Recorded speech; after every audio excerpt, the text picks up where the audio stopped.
Xitoy Sharq Turkistonda Uyg'ur va boshqa musulmonlarga qartilgan xitoylashtirish siyosatini davomlashtirmoqda.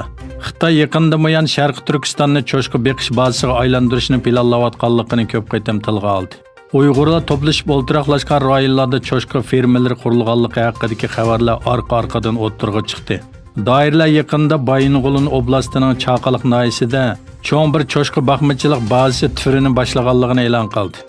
Xitoy taratqullarining xabar qilishicha, 20 may Chaqaliq noyisi Tassayesida qurilishi boshlangan bu turga Changdu o'rmonchilik va chorvachilik shirkati 2 milliard 200 million yuan mablag' solgan bo'lib, yiliga 1 milliondan ortiq cho'chqa beqish planlangan.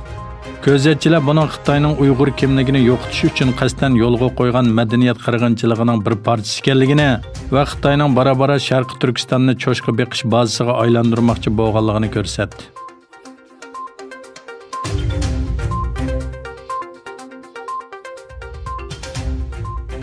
Xitoyda hayot normallashayotganligi aytilgan Beyjingdagi bir bozorda Wuhan virusi bilan yuqumlanuvchilar bayqaldi.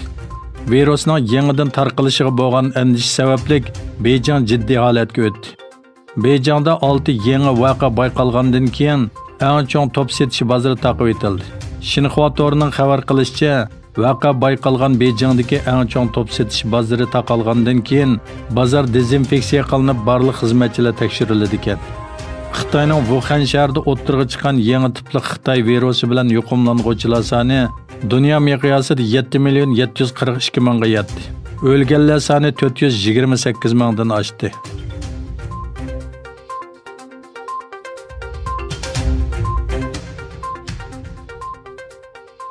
Shimoliy Atlantik Akti tashkilotining bosh kotibi Jens Stoltenberg Xitoyning qad ko'tarishiga ergishib, yer sharidagi kuch tamponligida tubdan o'zgarish yuz berishi mumkin dedi.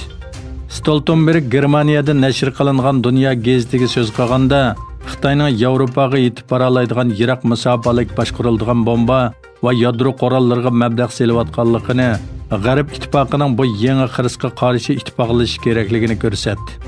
Stoltenberg Xitoyning Yevropaning ishiga yaqinlashganligi aniq bir haqiqat deb ta'kidladi.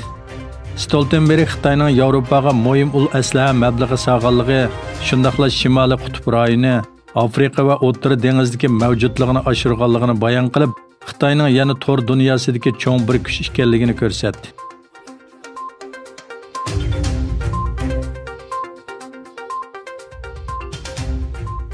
Livanda davomlashayotgan iqtisodiy krizisning ta'siri natijasida Livan lirasining qiymati tushib ketgandan keyin davlat miqyosida namoyish portildi.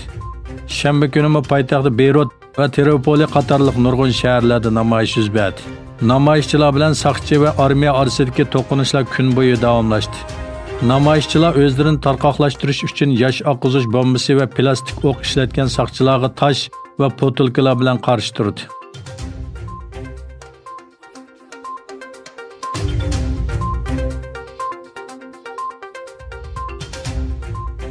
Iroq hukumatiga qarashli bexatarlik axborot to'ri tarafidan e'lon qilingan yozma bayonotga qaraganda, poytaxt Bag'dodning shimoliga joylashgan Amerika askarlari turishliq Taji harbiy bazasiga 2 dona boshqarilgan bomba etilgan. Iroqda birlashma armiya turishliq Taji bazasiga qilingan raketamyot hujumida o'lish yaralanish bo'lmagan. Bayonotda aytilishicha, hujumni birat tashkilot ustiga olmagan bo'lib, Amerika va Iroq bexatarlik qismlari hujumni tekshirishni boshlagan.